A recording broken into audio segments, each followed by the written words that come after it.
بسم الله الرحمن الرحيم. ازيكم عاملين ايه؟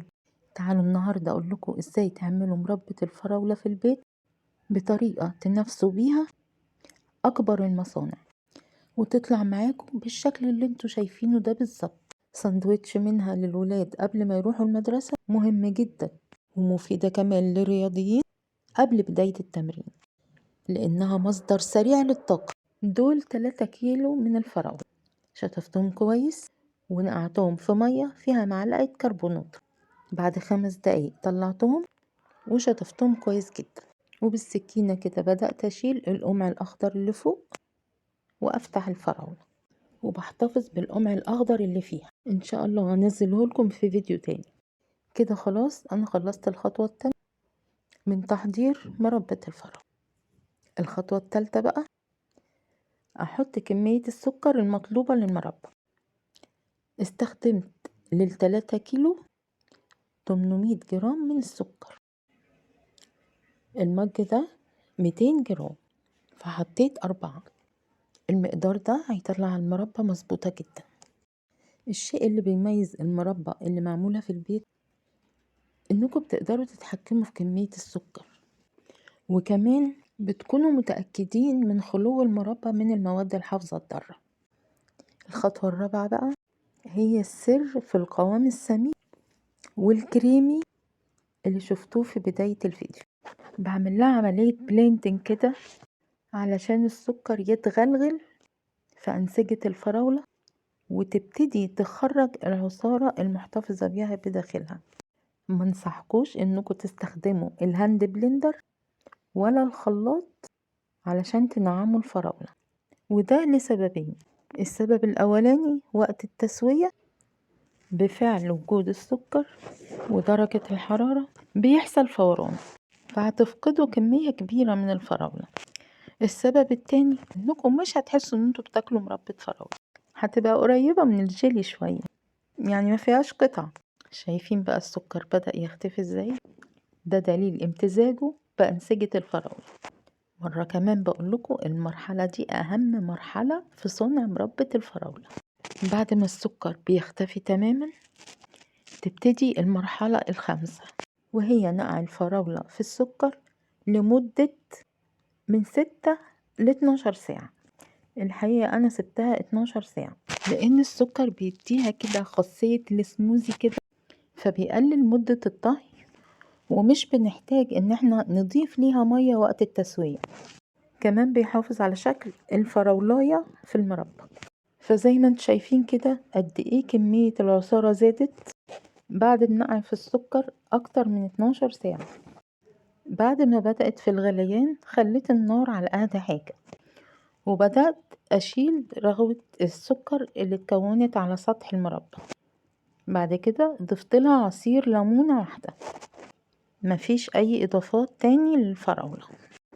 نصيحتي ليكم وقت تسوية الفراولة تخلوا الحلة اللي هتعملوها فيها اكبر من مقدار الفراولة ب3 اضعاف، وده لانها بتفور جدا وقت الطهي حتى لو النار هادية جدا. ما تنسوش كل 10 دقايق تفتحوا عليها وتشيلوا الرغوة.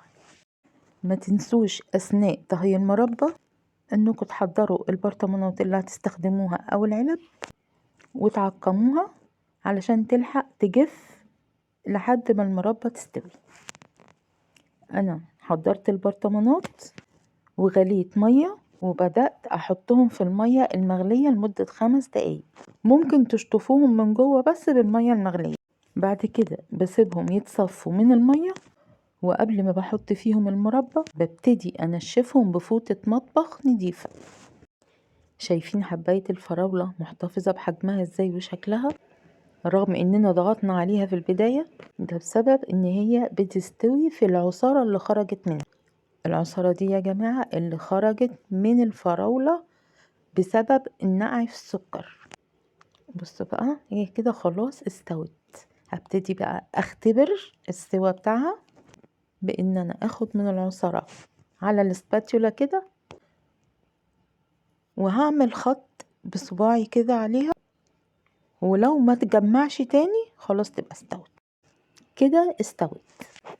هنا بقى انا فكرت ان انا انعم الفراولة، لكن بصراحة تراجعت لاني حابة ان هي تبقى قطع.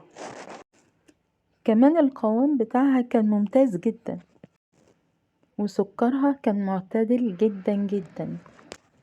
جربوا طريقتي في صنع مربى الفراولة، هتقوي عندكم جهاز المناعة علشان فيها فيتامين سي، وتحافظ على خلايا جسمكم من التلف لوجود مضادات الأكسدة اللي فيها بنسبة كبيرة جدا. وكمان اللي احنا محتاجينه في الوقت ده تحفيز هرمون السعادة. كل ده أنا بقوله لكم لأني عارفة إن المربى أو الفراولة بعد الطهي مش بتفقد خصائصها.